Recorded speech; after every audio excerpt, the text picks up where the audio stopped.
What is up, everyone? SweetPeteMMA here. We're gonna do a little prediction and I guess an analyst video for the upcoming UFC 274 fights on May 7th. This Saturday night, we have the belt on the line with lightweights. The champ, the Bronx, I think, Charles Oliveira, hailing from Brazil, fighting Justin Gaethje. And if you notice, these guys are both in their mid-30s. And I just want to say, as a sport, sometimes they call it a young man's sport, but we are seeing a lot of guys in their mid-30s at the top of their game, especially guys that got into the sport later and haven't taken the damage. If you got into the sport at 18 and you're 35 plus fighting now, that damage wears and tears. But if you didn't start competing till you're 30, and you didn't start training till you were 22, you could fight even in the lighter weight classes into your late 30s, no problem. You're seeing more and more of it, I think. And if you look at all the champs, we've got champs in their 40s, many champs 35 plus. Davison Figueiredo, I think he's 35. I look at the featherweight champion, Alexander Volkanovski. I think he's 36. Let's look at the light heavyweight champion, Glover Teixeira. Was he 42? 44? We've got the heavyweight champion, 36, turning 37. I think he's an 84. We had Stevie Miocic before that, who's, I think 39, 40. A lot of these fighters, TJ Dillashaw, who has a really good shot at beating Sterling for the Bantamweight Championship of the World.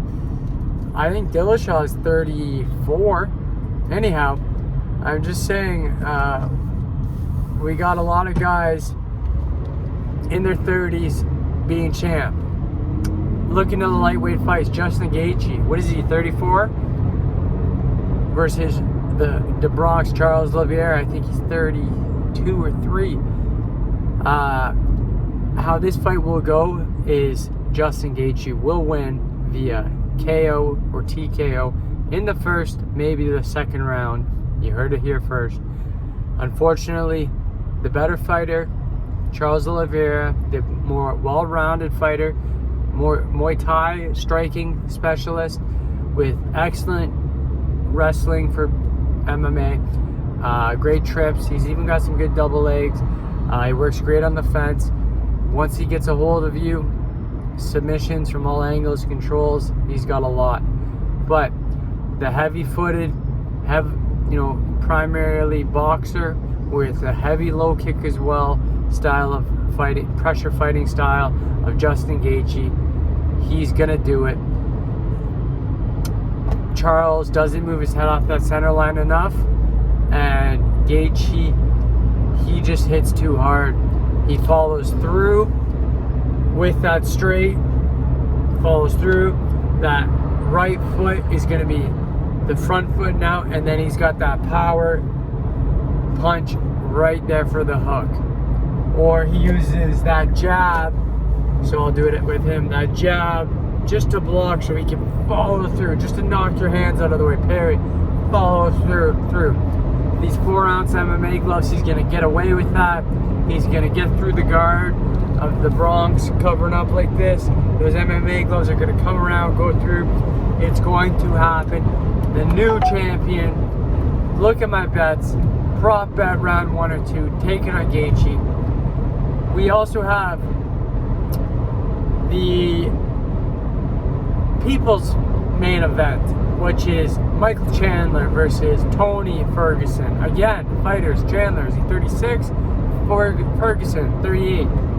These are top 5 fighters. Tony maybe top 10, but Chandler top 5. Both 35 plus.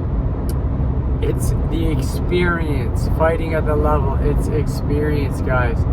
Anyways, I see this fight going down 2 ways. I see Chandler knocking him out quick, or the more probable route is a hardcore battle back and forth. Chandler getting the best of it. Chandler will win via decision. That's not how I bet, because the odds weren't that great for that. He's a big favorite, so I didn't want to take that bet. So I did take the prop bet of Chandler finishing him in round 1 by knockout. We'll see what happens. All right, then we've got the women's flyweight. No, sorry, women's. Is it atomweight? What? Yeah, women's 115-pound belt.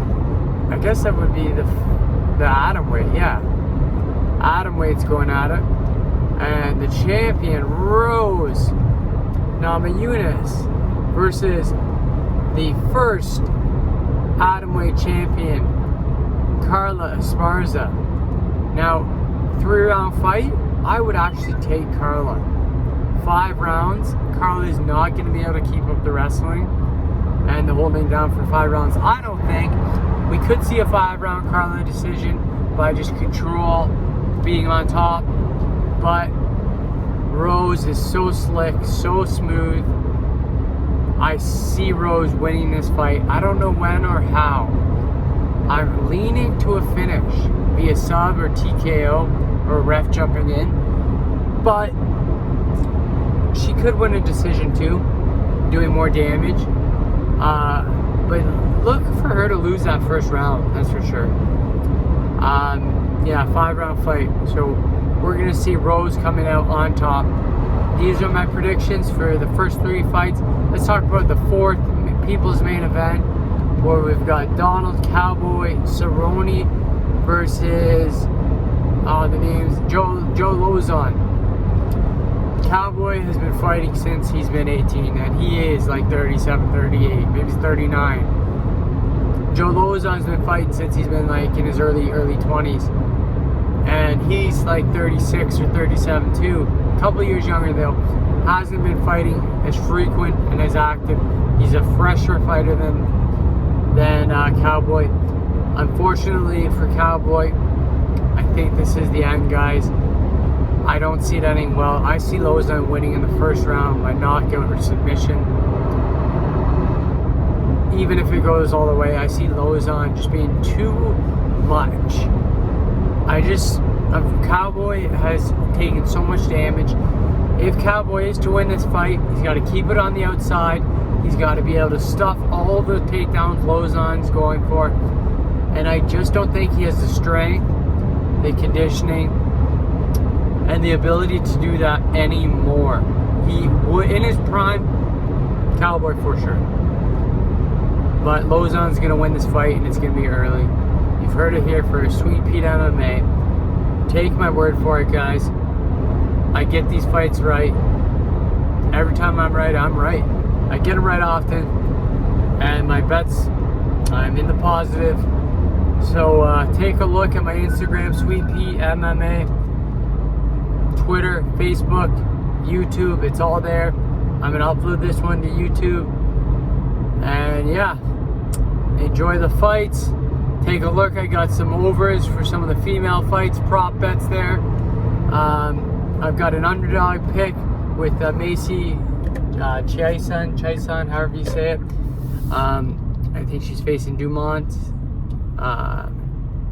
She's 5'11", facing a girl that's 5'6", 5'7". I think that height and that reach is going to come into play. She's quite a heavy underdog though, but Macy Chiasson has a lot of potential. She's a good fighter, and is like she's like plus 275.